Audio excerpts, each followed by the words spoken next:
investigated.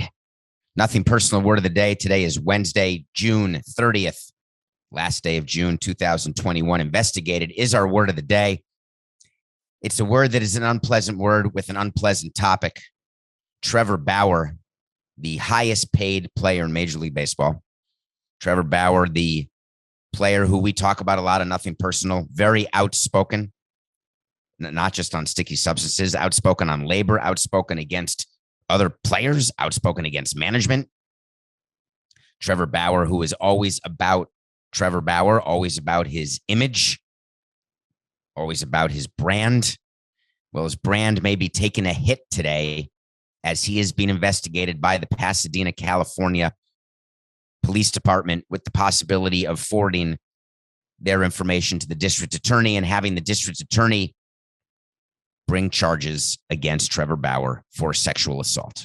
The story is that Trevor Bauer met a woman who drove to him twice, and they had, according to Trevor Bauer's lawyer, rough but consensual sex. That was exactly what she wanted, what she asked for, and now it has gone the other way, where she is claiming that she was assaulted.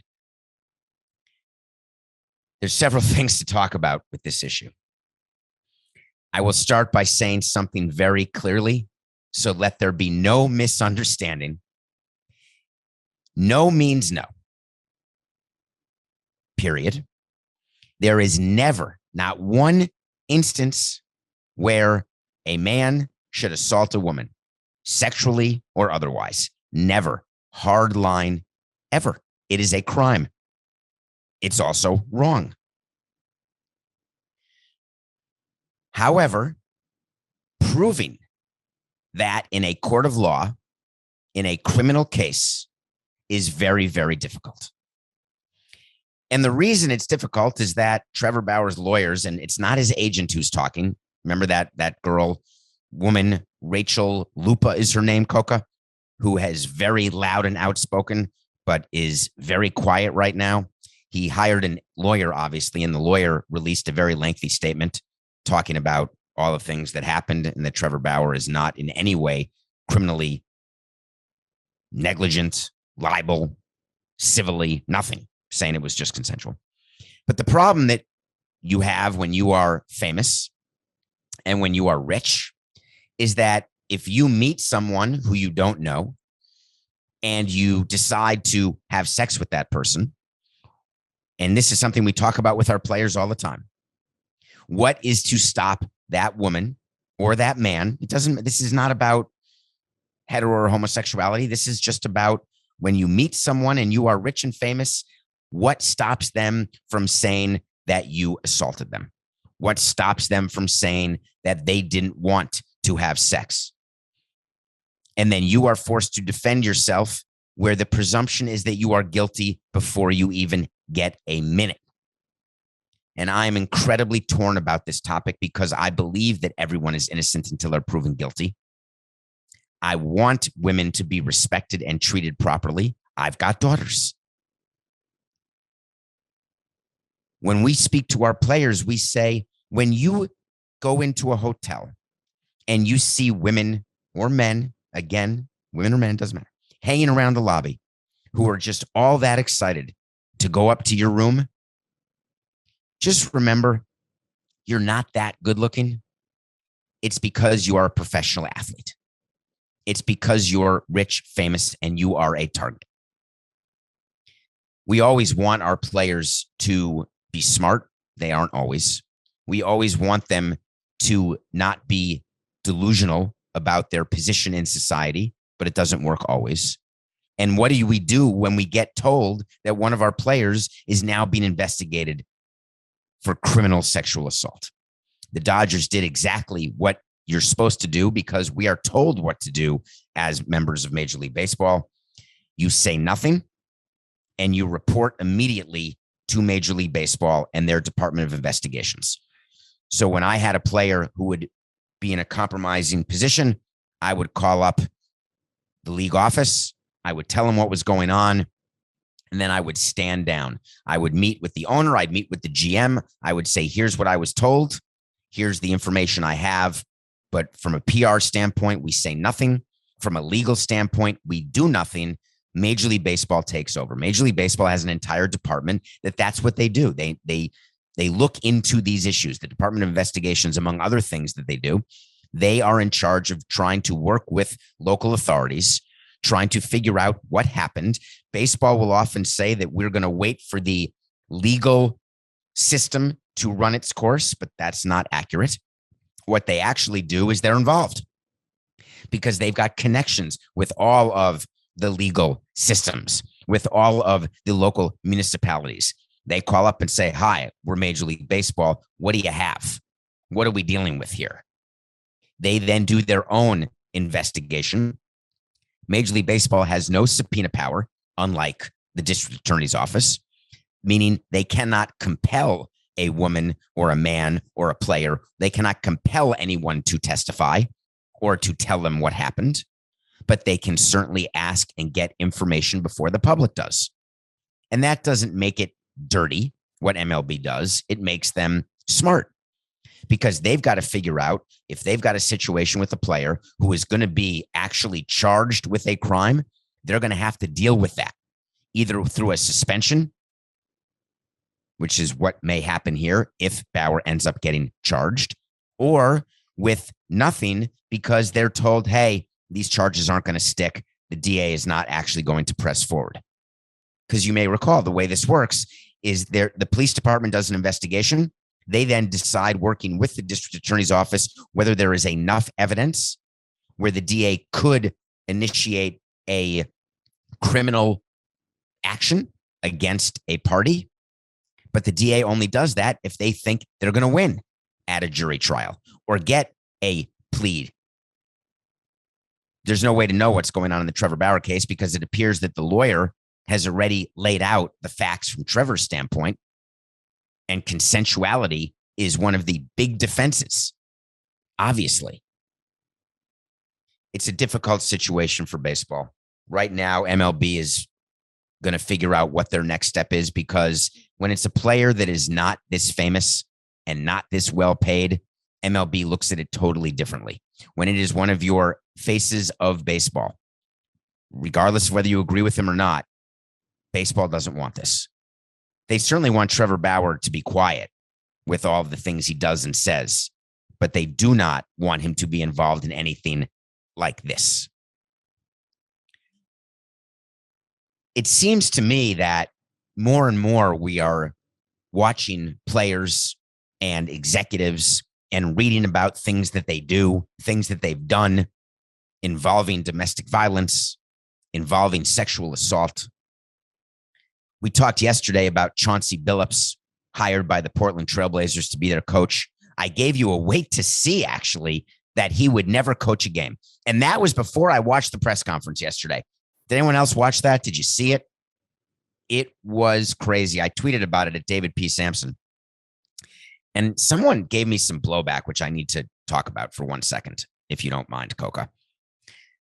I said that Chauncey Billups and the GM and the PR department, they were not prepared for that press conference because when a member of the media asked Billups about his 1997 issue where he was not formally charged, but he did settle a civil suit when there was a violent incident with a woman, but he was not formally charged, answered the question. There were a bunch of quotes, which I'm going to read to you, but then the follow-up was another question about it.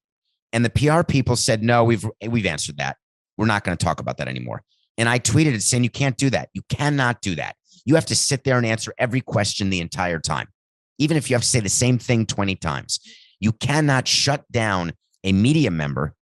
And this was not Billups. This was the PR person who handles the press conference, like the referee of the press conference, who chooses when to call on someone, who chooses what questions will be addressed and brought forward, and chooses when to end it. Have you ever seen a PR person at a press conference? They say one more question, no more questions, 3 more questions. After that, you can interview one-on-one, but in this setting, 2 more questions. They are trying to control when looking at the person being interviewed, when looking at the person at the head of the table, in this case, Chauncey Billups, when that person needs to stop answering questions. But when it comes to something like this, where you know very well what the number one subject is going to be, when you know that there's been talk about Becky Hammon and the fact that she didn't get the job but could have gotten the job, and then Pau Gasol comes out with a statement saying she should get the job, and then a report comes out saying she's not good, she shouldn't get the job. Did you read that one? The Trailblazers released that, I'm sure. They leaked that Becky Hammon wasn't a good enough candidate. So Chauncey Billups gets asked the question a second time, not allowed to answer it. It's unacceptable. The other thing that struck me is that they didn't properly prepare the GM with what to say. When you're going to hire Billups and you know before the press conference what's going to be brought up, you have to have it written out and you have to have an exact answer, perfectly wordsmithed, that is done in conjunction with your lawyers, with your owner, with your PR people, and approved and seen by Billups. So the GM said, when asked about hiring Billups, we commissioned our own independent investigation into the incident in question in 1997. The findings of that investigation corroborated Chauncey's recollection of the events, that nothing non-consensual happened. We stand by Chauncey, everyone in the organization, and believe he's the right person to be our head coach and the right choice to be an ambassador in the Portland community everyone is accustomed to. He was then asked a follow-up question. Tell us more about the investigation. He declined. He was asked further, tell me about this investigation, because I've done a lot of managerial interviews because we fired so many managers. And I can tell you right now that we do Google searches. We may talk to previous employers, but likely not.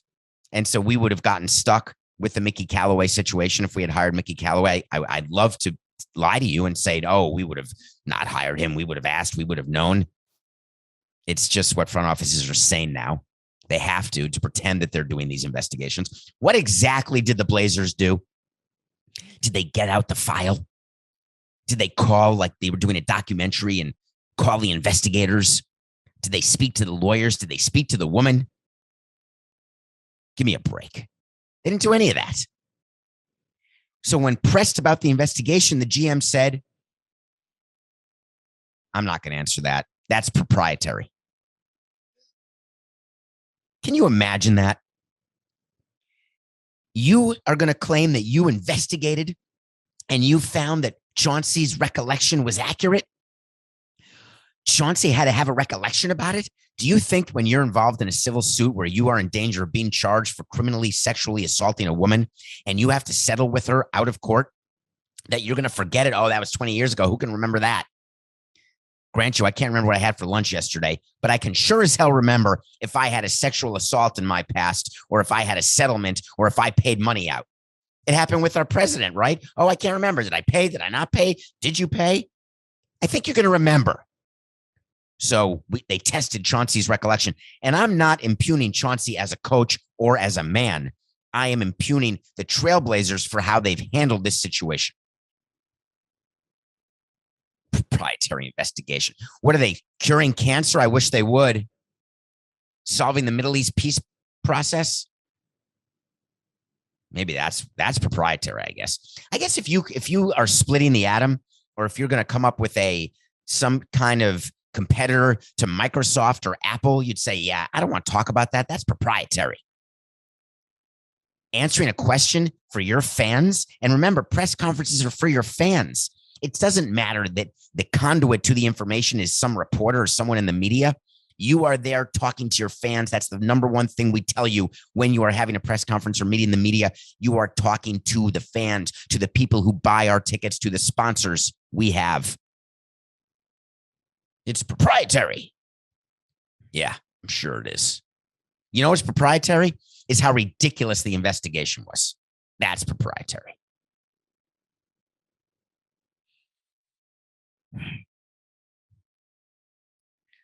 There's another thing that came out yesterday.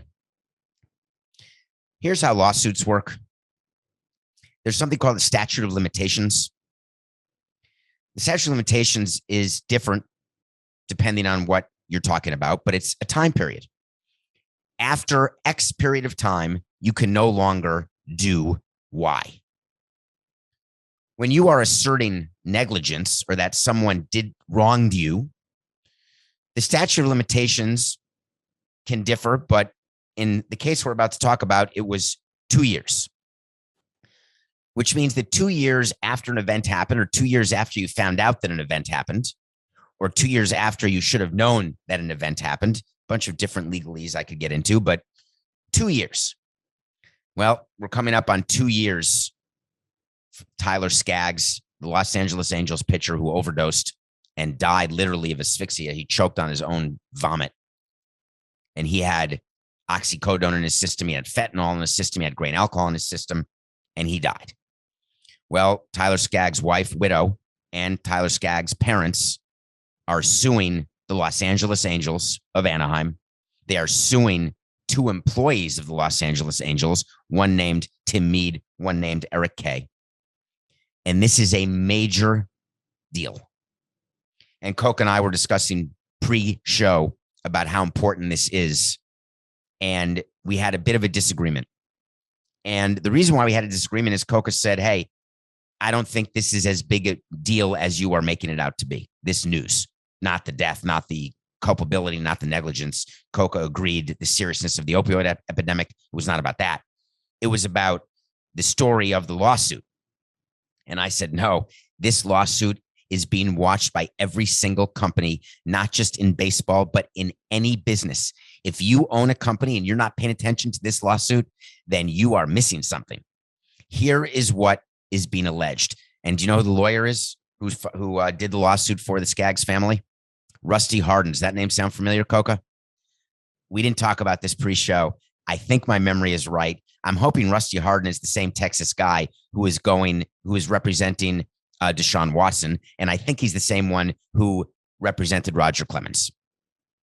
If I'm right about that, this is the same lawyer who filed the lawsuit against the Angels on behalf of the Skaggs family. What the lawsuit alleges is that the Los Angeles Angels team knew or should have known that they had an employee who had been or was a drug addict, and that employee was granted access to the clubhouse, and with that access was able to deal drugs to players, causing players to become addicted and then dead. Then they're alleging that the boss of the PR director, whose name is Eric Kay. Eric Kay is the one who is no longer with the Angels. Eric Kay is the one who is about to go to a jury trial where he is being charged criminally with what happened in this case. Eric Kay had a boss named Tim Mead, who was the head of all PR. And Tim Mead is named in this lawsuit because he should have known or did know that he had an employee who had access to players, who had drugs, had a drug problem, and was giving drugs to those players. Tim Mead had to respond to this lawsuit by saying, I spoke to Eric Kay all the time, but never about opioids. I had no knowledge that any of our players were on opioids. The Angels had no choice but to release a statement. This is about one of their players who died. They hired, do you remember, a former federal prosecutor? Do you remember when they did this back when it happened? And they hired someone to do an investigation just to see if anyone in their front office knew anything. And we told you at the time, or maybe we didn't. I think we did. Were we doing nothing personal at the time? Coke, I thought I'm having some recollection of covering this, where that investigation was an absolute sham.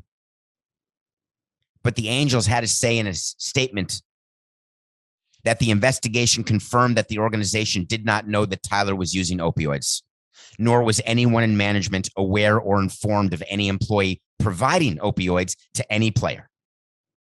The lawsuits are entirely without merit, and the allegations are baseless and irresponsible.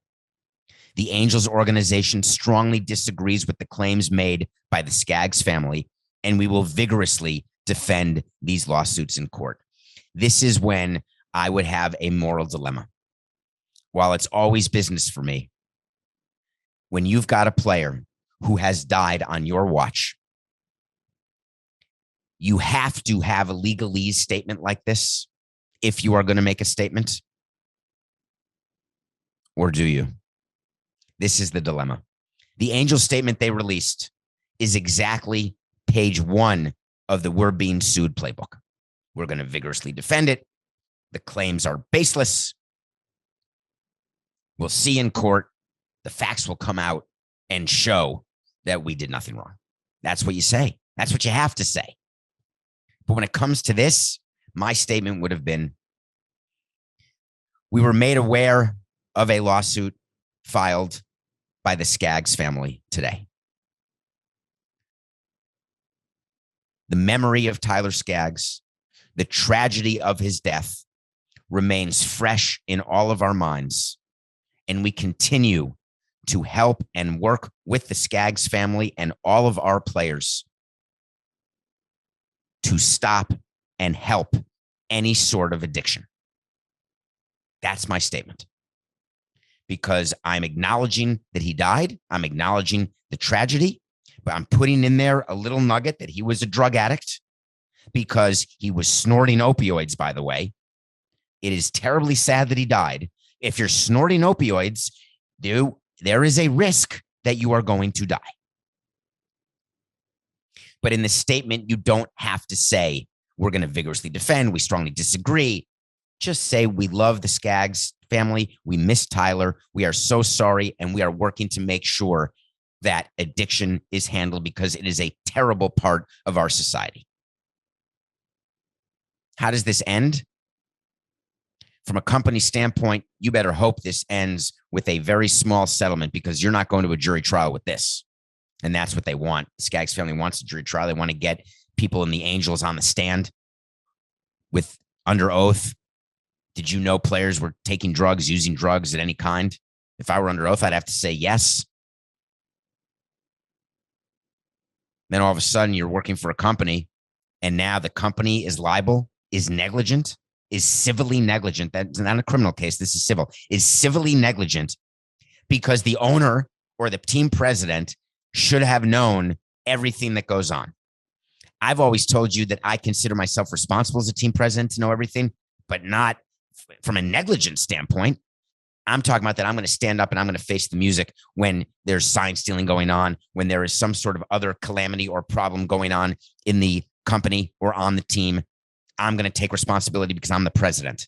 We've talked about it with Mark Cuban and his organization. We talked about it with Jeff Lunau and his organization in Houston. I didn't know anything. This is outrageous. I'm going to change everything. I would stand up and say, yeah, I didn't know it, but I should have. Either I'll resign or I'll take the heat.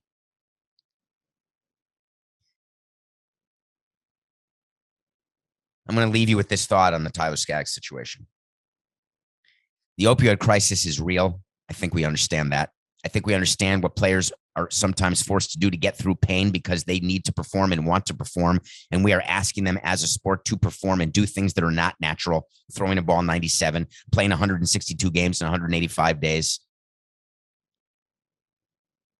We can't be surprised when players try to do things to shorten their injuries or to make themselves feel no pain. I'm talking about steroids or opioids. And if we really cared, we would change the schedule. If we really felt that players were in jeopardy, or if we really cared that players were in jeopardy, we would change the schedule.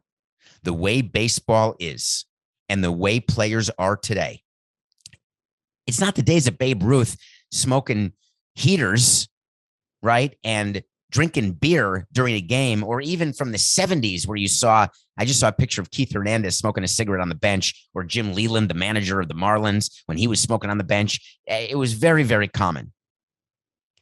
Those days are past. Not that players don't smoke, some do. I'm talking about what players need to do in order to get their bodies ready to play every day. It's far different than what they had to do back in the day. It's far, far different.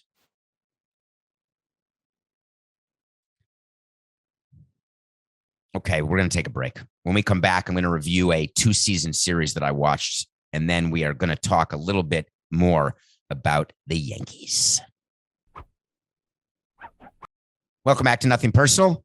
My name's David Samson. Thank you for making it through that gauntlet. You did it. I appreciate it very much, obviously. Thank you for downloading as we get to the end of June, halfway through 2021. Nothing Personal continues to break records and set records for listenership and downloads and views and unique views and everything else. Please keep telling your friends about it, but also go to the YouTube channel. That is lagging behind. I don't know when we're going to start doing some live stuff on YouTube, Coca. They're doing that on Levitard. Why aren't we doing that? I'd like to go live with you once, Coca. It's Nothing Personal with David Samson is the YouTube channel. Check it out. Just hit subscribe. And let's keep going. So as part of what we do, and I love this part, we get to watch movies every day, TV shows. I watched a 2-season show, and it was 16 episodes called Dirty John. Dirty John is true stories about people who season 1 is with Eric Bana and Connie Britton. And Eric Bana is an Australian actor, phenomenal actor. He was in Munich, I believe, Coca. Great actor.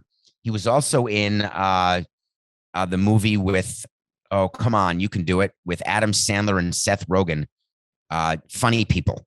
I believe he was Leslie Mann's husband in Funny People, who they went to visit when Adam Sandler was sick in Funny People.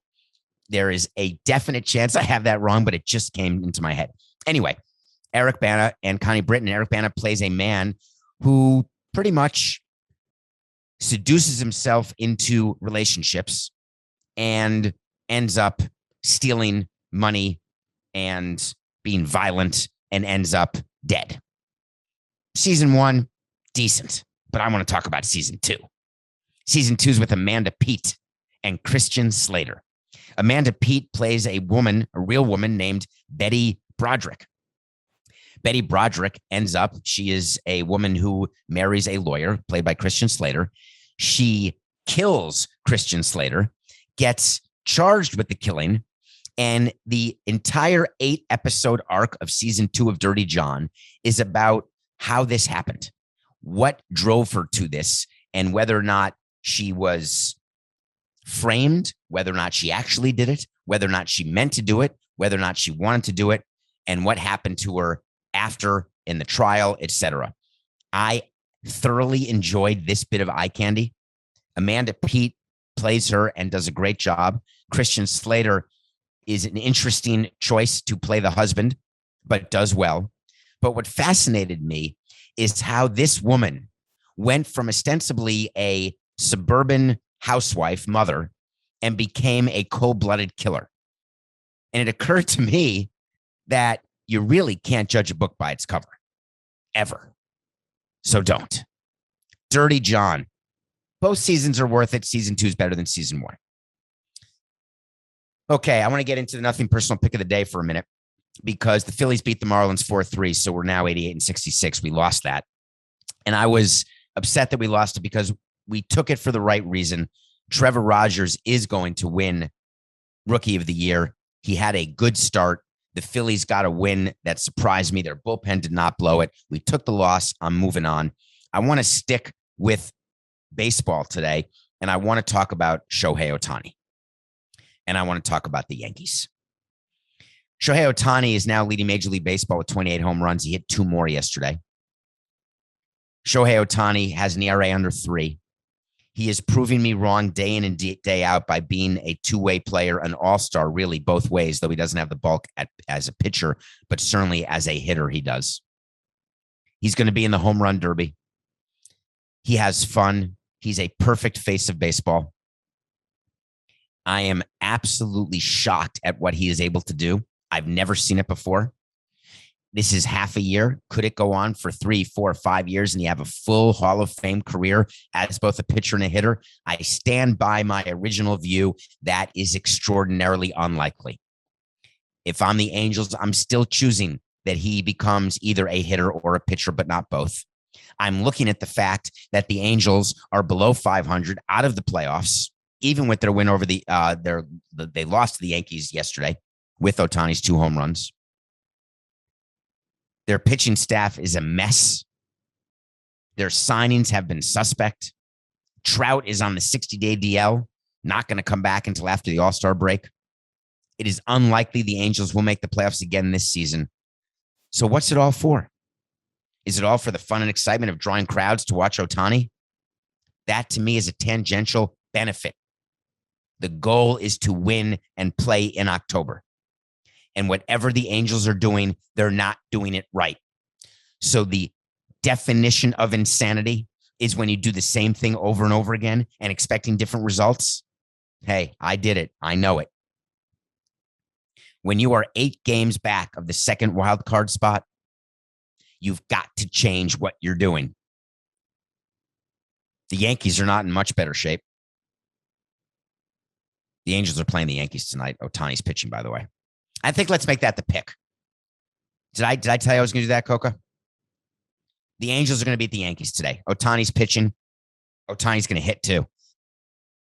When Ohtani pitches and hits, it actually is fun to watch. Angels over the Yankees, even though the Yankees had one good game of offense last night, scored 11 runs. On the day that their GM said that we suck, that was his quote. That gets us right into a So You Want to Talk to Samson, Coca. You know what I want? I want to talk to Samson. So You Want to Talk to Samson. That's a segment that we do when you get on Twitter, David P. Samson, and you ask a question to me, either on Twitter or in the DMs. My DMs are public. I can't get to all of them. I try to respond to as many people as I can, but if you're one of the people I've not responded to, I promise you I'm sorry. I try to read 95% of the DMs I get. I try to answer 50% of the DMs I get, but those numbers have been going down as the number of people is growing inside my DMs, but I don't want to make them private because I want you to know that the odds are I'm going to see it. Here's the question. And this was a good one. David, Goliath fan of the podcast. Get that? I like that. That's a good start if you want your question read. My question for Samson is, if you were in Brian Cashman's shoes, what could you do or say to your players to snap them out of the funk? As a former president, what tactics have you resorted to inspire your team to play better? Can you, or is it just a waiting game? Love ya. I like that. Thank you. All right, I'm going to answer that question right now. Let's start with, if I were in Brian Cashman's shoes, what do you say to your players to snap them out of a funk? I've addressed this on a few mailbags and in a few episodes, and we've talked about things that we do to try to release the pressure inside a clubhouse. The Yankees are under tremendous pressure, not just from the Steinbrenner family, but from the weight of lofty expectations that they have year in and year out because they're the Yankees. By the fact that the teams before them since 2009 have not won, have not been in the World Series. This new group of players, and it doesn't matter, this is important to note, every year the team is different. Every year. No matter if you keep 24 of the same guys, every year the team is different, not just in the makeup of the team, but in the chemistry of the team, in the clubhouse sort of environment of the team, the on-field performance of the team. Every single year is different. And every team deserves to be looked at as its own unique team. The 2021 Yankees are not the 2020 Yankees. They're not the 2016 Yankees. They're not the 2009 Yankees that won the World Series. When you are in charge of motivating a group of people to do something that you can't actually control, think about it. When you motivate your sales force, if you work in a company where there's sales, you're trying to motivate them with money, with higher commissions or with contests, try to motivate them with gift cards or prizes, or motivate them by saying you can keep your job if you sell more, motivating them by telling them we're going to give you more tools to succeed. We're going to give you better products. We're going to teach you more about the products. We're going to unveil new products so then you can sell those. We're going to try everything we can, but you have to actually do the selling. In baseball, what do? You say to a player, hey, come on, can you try not to strike out so much? Please, can you try not to walk so many guys? Can you try not to give up so many hits? Can you please not make any more errors? When there's a man on third with under 2 outs, can you just, for the love of God, get a fly ball in the air? Do you think that's what we say to our players? That's what we say to ourselves when we're watching a game. But to the players, you just have a team meeting, either as a group or individually, and you say, hey, I think we're better than this. we put this team together and we have faith in you. We have faith in our coaches. We have faith in our manager. But hell, I could be wrong. You guys may suck. That's on me. And it's on you, though. Either you're going to get better or not. There's not a damn thing I can do about it. I can do a managerial change and fire Boone. Is that going to make you hit better? I can fire the hitting coach. We love him, though. Is that going to make you feel better? I could fire myself. I will walk out of this room and no longer be your team president if you can guarantee me that you're going to go on and be the winner of the World Series or even get to the World Series. It's all horse hockey. You don't say any of those things because none of that matters. When you see in-season firings, it's not because you think it's going to make your team play better. It's because you have nothing else you can do because you have no control and you feel like you want control. So you make up something. Yeah, we're going to fire the manager. We did that 1,000 times. It worked once. Or you trade away a player. You bring in a different player. You release a player, send a player to the minor leagues. You try different things, but none of it matters.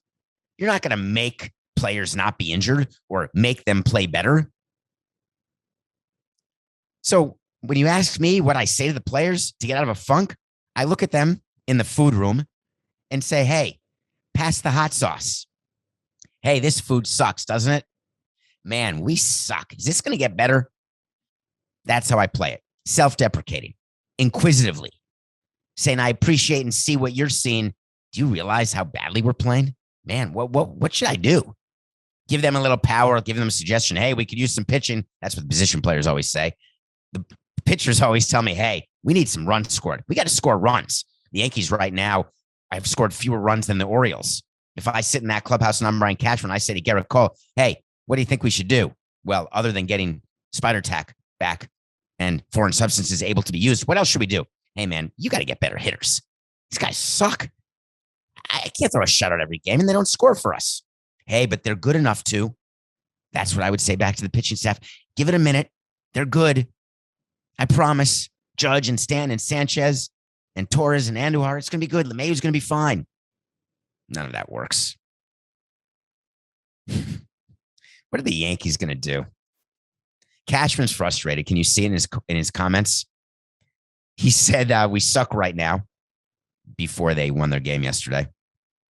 And then he was very clear that this is not an Aaron Boone problem because that's what you say, especially when your owner's not going to let you fire a manager in season. It's not a coaching staff problem. That's what Cashman said, because you're not going to fire a coaching staff right now because it's not going to do anything. He then said, it's easy from my chair to say, let me throw something overboard to just satisfy the masses. It's harder to actually stick with what you've got because you believe in it, he said. This is Cashman talking. These people care. They work their asses off. They're really good at what they do. We're not getting the results, and I'm the head of baseball operations. That's more on me than them. Spoken like a guy in the last year of his contract. Why would Cashman choose this moment, would you think, to respond? Because he has no choice. All right. I got to do a quick follow-up here on Hector Santiago, if you don't mind. He's the pitcher for the Seattle Mariners who got his glove taken away for foreign substances, who claimed it was rosin. A show, I think it was this week, Coca. I don't remember when. I think it was this week, was it? Where we said that it doesn't matter. He's going to get suspended. Well, he was. And I wanted to follow up on that and tell you that he was suspended 10 games, but there's a lot of misunderstanding going on around the game and with people in the media and with fans. So let me be clear. When that glove was sent to New York for further study, that glove was not sent to New York for the purpose of discovering whether or not there was rosin in the glove and whether or not Santiago should be suspended. The rule as set out in the memo given to the teams and the players was extraordinarily clear. At the umpire's sole discretion, if you are found to have any foreign substance in your glove, any, you will be ejected from the game and suspended for 10 days with pay. That's the rule. It wasn't, we're going to study and we'll evaluate if the umpire's right or wrong. The umpire is the judge, the jury, the arbiter. It's done. When the umpire makes the decision to eject you because they see, feel, or witness a foreign substance, game over, 10 games. Why did baseball do this? Because that's how badly they want to legislate foreign substances out of the game. But they went too far, obviously, because Santiago said it was just rosin. Well, that's against the rules. You can't have rosin, even though you need rosin. Baseball's got to change it to allow rosin, but then you can't have the hard, fast rule that the umpire at his sole discretion can say, you're ejected, I see a substance. Because if rosin's allowed, then the player just says, hey, man, that's rosin. And the umpire says, that doesn't look like rosin. It doesn't smell like rosin. It doesn't feel like rosin. I don't know what to tell you. That's just rosin. How come there's white creamy stuff there? Is that sunscreen? Nah, that's not sunscreen. Why is your hand stuck to the ball like you're Spider-Man? Oh, I don't know. It's just rosin. It's for grip, for command. Well, all right. Can you imagine if that were going on in baseball? That you had the umpires and the players negotiating what the foreign substance was? That is why what I have called for is for foreign substances to be allowed, but universally chosen and agreed upon by the players and their union and the owners and the commissioner and the umpires. So it is very clear what substance is allowed. And if it's not that exact substance, you're out. I'm all in on that theory. We can come up with a substance that is put in the clubhouse that we watch pitchers apply to anywhere they want on their body. You want to put it in your hair. You want to put it in your jersey. You want to put it under your belt, on your neck, on your fingers, on your toes, on your nose. Do whatever you want with it. This is the specially sponsored Major League Baseball foreign substance. Anything else, and we know what it looks like. Anything else, you're gone. Of course, he appealed. Why did he appeal? I found that very strange. I have not been able to discern an understanding why Hector Santiago appealed his suspension, because guess what? It's not going to win. His suspension is real and it's going to happen. His appeal will be denied. That's a wait to see, Coca. I think we make that as a wait to see, that his appeal will be denied. You're going to accuse me of making that an easy wait to see. But often suspensions are taken from 2 games to 1 game, or 5 games to 4 games, or 10 games to 7 games. But when it comes to foreign substances, MLB is going to say, ooh, we're going to keep that at 10. Okay. Do you know what today is? There's some problem that we have with Nothing Personal and the number of episodes. I count the number of episodes that we do that are these type of episodes with words of the day and wait to see. And so you want to talk to Samson and a review. We do other Samson sit downs from time to time. We do mailbag episodes from time to time. I count those as extra. So for me and Coca, actually, I've never even asked Coke about this. For me, this is episode 400 right now. Today, you're listening to it. I want to take this opportunity to thank you very much for what you've done for me and for Coca, and by showing CBS that they were smart to let us do this show, that it's totally off brand of CBS, which is about football and fantasy and gambling, totally off brand to let someone put his own name on a podcast. The rest of the podcasts for CBS are not based on a person. They're based on a concept, fantasy, college football, whatever the case may be. And CBS lets us do this every day. It didn't start off that way. 400 episodes ago, we did 2 dress rehearsals and they were disasters. The first 5 episodes, CBS was calling every day saying, we're pulling you off. We're done. You can't talk about that. You can't talk about this. And I said, then we're done then. If we're going to do Nothing Personal, we're going to have a platform where we can do whatever we want and talk about any subject we want. And it's because of you that we can do it. So I just wanted to thank you from the bottom of my heart for these 400 episodes. And I want to tell you about a little surprise we have in store for the 500th episode. And I mentioned this to you before, but now it's official. I'm making it a wait to see. And you know that I follow up on wait to sees. Episode 500 is a Samson sit down with Matthew Coca. Those of you who believe that Coca doesn't exist, he does. Those of you who think I can do this without Coca, I can't. Those of you who think Coca can do this without me, he can't. We are the perfect yin and yang. We work together so well on the field, having nothing to do with any friendship relationship off the field, which is not relevant, whether we're friends or not, whether we socialize or not. What matters is that he is so good at what he does and he makes me good at what I do, which makes it interesting for you to listen. And I want you to hear from Coca at episode 500 because we've got another 100 episodes in front of us because we do this every day. Every day. Although I think I'm going to take a vacation soon, Coca. Just remember one thing, whether we go 45 minutes, 44 minutes, 46 minutes, 47 minutes, it's always the same. It's just business. Thanks, everyone. This is nothing personal.